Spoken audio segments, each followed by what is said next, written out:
Family man సిరీస్లో దాంట్లో ప్రధానంగా నయనతార చేయడం, తర్వాత ప్రియమణి చేయడం, అతను ఎవరు మనోజ్ బాజ్పేయి, వీళ్ళందరూ మనకు ఆల్రెడీ తెలుసు కాబట్టి ఫ్యామిలీ మ్యాన్తో బాగా మనకు కూడా రాజ్ అండ్ డీకే పరిచయం అయ్యారు. సో ఫ్యామిలీ మ్యాన్ దగ్గర నుంచి కూడా వీళ్ళిద్దరి మధ్య అఫైర్ స్టార్ట్ అయిందని చెప్తున్నారు. ఎవరు, సమంతకి రాజ్ నిడమూరికి. రాజ్ నిడమూరికి ఆల్రెడీ పెళ్ళయింది, బట్ వాళ్ళ మ్యారేజీ క్రైసిస్లో ఉంది. ఆమెకి త్వరలోనే విడాకులు ఇచ్చి సమంతాన్ని అఫీషియల్గా పెళ్లి చేసుకోబోతున్నాడు అనేది ఇప్పుడున్న టాకు.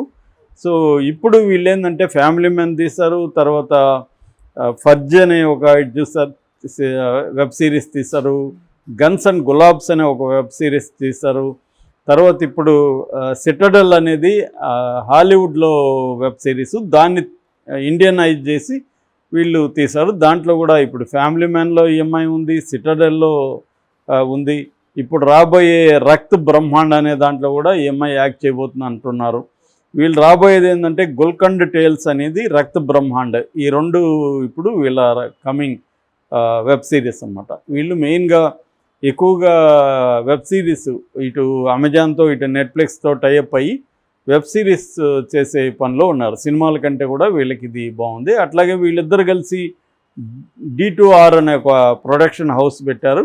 ఆ ప్రొడక్షన్ హౌస్ తరపున డిఫరెంట్ లో బడ్జెట్ సినిమాల్ని ప్రొడ్యూస్ చేయాలని అనుకున్నారు. తెలుగులో సినిమా బండి అనే ఒక సినిమాను వీళ్ళు చేశారు. ప్రవీణ్ కాండ్రేగులు అనే అబ్బాయి డైరెక్ట్ చేశాడు. అది కూడా క్రిటికల్ అక్లైమ్ వచ్చింది ఆ సినిమాకి.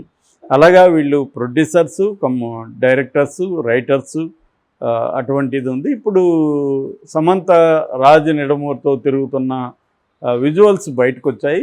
తనని పెళ్లి చేసుకోబోతుంది, తను రాజ్ నిడమూరు భార్యకు విడాకులు ఇచ్చి సమంతతో ఉండబోతున్నాడు అని. అంటే సమంత ఇప్పటివరకు ఏంటంటే నాగ చైతన్య, సమంత, శోభిత ఇట్లాంటి ఇది ఉంది. సమంత ఇప్పటివరకు అఫీషియల్గా ఎవరితో డేటింగ్లో ఉన్నట్టు ఆమె అయితే అనౌన్స్ చేయలేదు.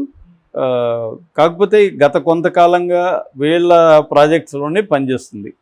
సో అందుకని రాజ్ నిడమూరితో తిరుగుతుంది కాబట్టి వీళ్ళిద్దరూ పెళ్లి చేసుకోబోతున్నారనే వార్త ఇప్పుడు ఇండియా వైజ్గా ఇది ప్రచారంలోకి వచ్చింది.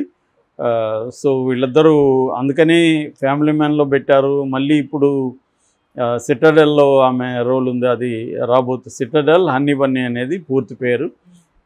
దాని తర్వాత రక్త బ్రహ్మాండ్లో కూడా ఆమెను పెట్టబోతున్నారని చెప్తున్నారు. సో వాళ్ళిద్దరు కలిసి తిరుగుతున్న థియేటర్లలో, హోటల్లో తిరుగుతున్నారు. ఆ ఫోటోలు బయటకు వచ్చాయి, లీక్ అయినాయి.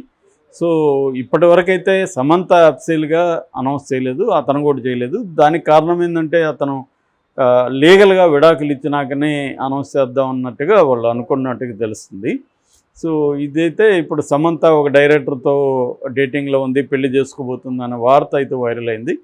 సో చాలామంది ఆల్రెడీ ఇంతకుముందు కూడా సమంత అబ్బాయితో ఆ మాట అనడంతో మళ్ళీ రెండో పెళ్లి చేసుకోబోతుందా అన్న పుకార్లు అయితే వచ్చాయి. వేణుస్వామి కూడా ఆమె రెండో పెళ్లి చేసుకొని ఆమె బాగుండాలని కోరుకుంటున్నానని నిన్నేదో పెట్టాడు. అంటే తన నుంచి డైవర్ట్ చేయడం కోసం వేణుస్వామి ఇప్పుడు సడన్గా ఆయనకి ఆమె మీద సింపతి వచ్చింది, ఆమెను అందరూ పట్టించుకోవట్లేదు, దాన్ని డైవర్ట్ చేయడానికి నన్ను వాడుకుంటున్నారు అన్నారు. నిజానికి అది బుల్షిట్. ఎందుకంటే అతను క్లియర్గా నిశ్చితార్థం రోజే విడిపోతారని చెప్పడం కరెక్ట్ కాదని, ఎప్పుడో 10 రాళ్ళు వేస్తే ఒక రాయి తగిలిందని చెప్పి రాళ్ళు వేస్తూనే ఉంటే గమ్మున ఉంటారు కదా ఎవరైనా. ఇప్పుడు అదే వాళ్ళిద్దరు విడిపోతారని చెప్తే ఆమె భార్య గమ్ము ఉంటుంది. ఆమె భార్య కూడా వీడియో చేసి ఆయన సపోర్ట్ చేస్తుంది. సో వాళ్ళిద్దరో లేకపోతే వాళ్ళకి పిల్లలు ఉన్నారో లేదో నాకైతే తెలీదు. సో వాళ్ళ అఫైర్స్ గురించి ఎవరైనా జ్యోతిష్యం చెప్తా ఉంటే వాళ్ళకి నచ్చుతుందా? జ్యోతిష్యం అనేది పర్సనల్గా నువ్వు అడిగితే చెప్పాలి తప్ప, అడగకుండా నీ జాతకాలు నేను చెప్తానని అది పబ్లిక్ చేయడం అనేది కరెక్ట్ కాదు. దాని ఎఫెక్ట్ ఖచ్చితంగా వాళ్ళ ఫ్యామిలీ మీద, వాళ్ళ రిలేషన్షిప్ మీద పడుతుంది, సైకలాజికల్ ఎఫెక్ట్ పడుతుంది. ఎప్పుడైనా వాళ్ళు ఎవరైనా ఇప్పుడు పెళ్ళి ఎందుకు చేసుకుంటారు, లైఫ్ లాంగ్ కలిసి ఉందామని చేసుకుంటారు, కానీ నెక్స్ట్ ఇయర్ విడిపోదామని ఎవరు పెళ్లి చేసుకోరు. అట్లాంటప్పుడు వాళ్ళు మామూలుగా కలిసి ఉంటారు. పెళ్ళి చేసుకోవడం అంటేనే దానికి ఒక ఫామ్ ఇచ్చి, దానికి ఒక లీగల్ శాంక్టిటీ ఇచ్చి అన్నీ ఎందుకు చేస్తారంటే మనం లైఫ్ లాంగ్ కలిసి ఉందామని ఒక ప్లాన్ చేసుకొని ఉంటారు. వీళ్ళేమో ఇయర్తో పాటు చెప్తున్నాడు ఇతను 2022లో. పోనీ ఇతను చెప్పినవన్నీ కరెక్ట్ అయినాయా? బోల్డ్ అని నేను అందుకే చెప్తుంటా. 10 to 20% ఎవరు చెప్పినా, నేను చెప్పినా కూడా నేను కూడా జోస్యం చెప్పగలను, రమ్మనండి, నేను చెప్తాను. ఖచ్చితంగా 20% నాది సక్సెస్ రేట్ ఉంటుంది.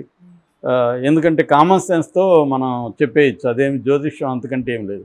దానికి కొంత టెక్నికల్ జార్గాన్లు, గ్రహాలు, గ్రహగతులు, వాళ్ళు బుధుడు, శుక్రుడు, శని ఇవి చెప్పాలంతే. అది నేర్చుకోవడం గట్టిగా ఒకరోజు కూర్చుంటే అవన్నీ నేర్చుకోవచ్చు.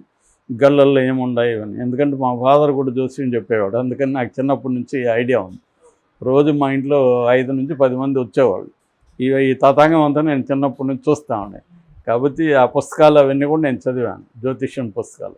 ఇదంతా ఏంటంటే, ఒకప్పుడు అసలు పంచాంగం అనేది ఎందుకు ఏర్పడిందంటే ఇండియాలో మనది సైక్లిక్ సీజన్స్, ఋతుపవనాల మీద ఆధారపడిన వ్యవసాయం.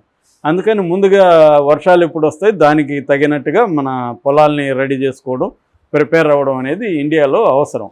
దానికి పుట్టింది పంచాంగం అనేది. పంచాంగం అనేది ఏంటంటే ఈ వాతావరణాన్ని ప్రిడిక్ట్ చేసి దానికి తగినట్టుగా రైతుల్ని సిద్ధం చేయడానికి పంచాంగం అనేది ఒకప్పుడు హెల్ప్ అయింది తప్ప, ఒక వ్యక్తికి ఉద్యోగం వస్తుందా లేదా, నీ ఆరోగ్యం బాగుంటుందా లేదా, నీకు ఎప్పుడు నీ కెరీర్లో నీకు ప్రమోషన్ వస్తుంది, ఇటువంటివి, నీకు ఎప్పుడు బిడ్డ పుడతారు, నీకు ఇప్పుడు పెళ్ళి అవుతుంది, ఇవన్నీ గ్రహగతులు ఎవడు కూడా చెప్పడానికి లేదు. అవేంటంటే వీళ్ళు రాళ్ళు వేస్తుంటారు, లేదా వేగ్గా చెప్తారు, 6 నెలల తర్వాత నీకు బాగుంటుంది అంటారు. సో ఇట్లాంటి వేగ్గా చెప్పడంలో కొన్ని తగులుతాయి, అంత తప్ప ఏం లేదు. దీనివల్ల ఎవరికైనా ఇబ్బంది వస్తున్నప్పుడు దాన్ని ఆపాలి. ఆ విజ్ఞత లేదు ఇతనికి. ఇతను ఎంతసేపు తన వ్యాపారం కోసం, తన దీనికోసం వేణుస్వామి చేస్తున్నాడు. అది ఒక స్టేజ్ వరకు భరిస్తారు కానీ ఎవడు కూడా భరించరు. ఏదేమైనా సమంత తను ఎవరు కూడా ఒకరితోనే విడిపోయినాక ఆమె ఇష్టం, ఎవరితోనైనా డేటింగ్ చేయొచ్చు, రాజు కాబట్టి ఇంకొకడు. అది తన లైఫ్, మనం ఎందుకు చెప్పుకుంటున్నామంటే పబ్లిక్ ఇష్యూ కాబట్టి చెప్పుకుంటున్నాం తప్ప, అంతకంటే మనకి ఏ రకమైన అధికారం జడ్జి